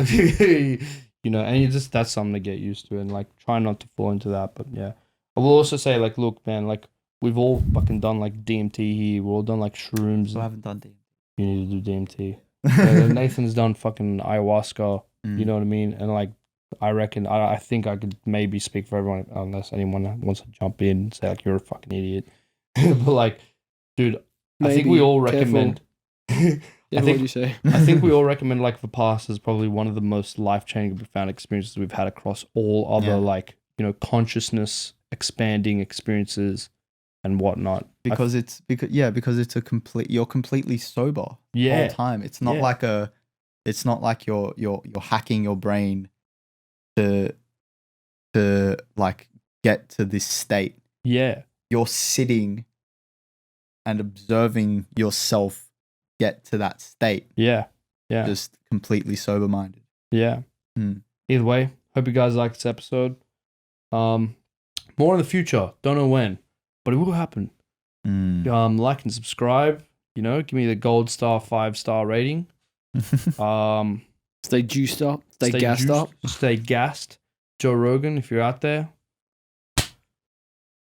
you know, we could do 5v1 arena. 1v1 me.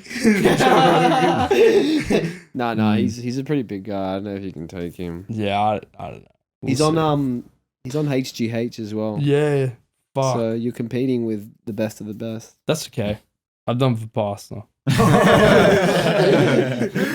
But yeah, no. Has see- He Has beats Joe me to a Rogan- bloody pulp, and I'll just fucking observe it, No, bro.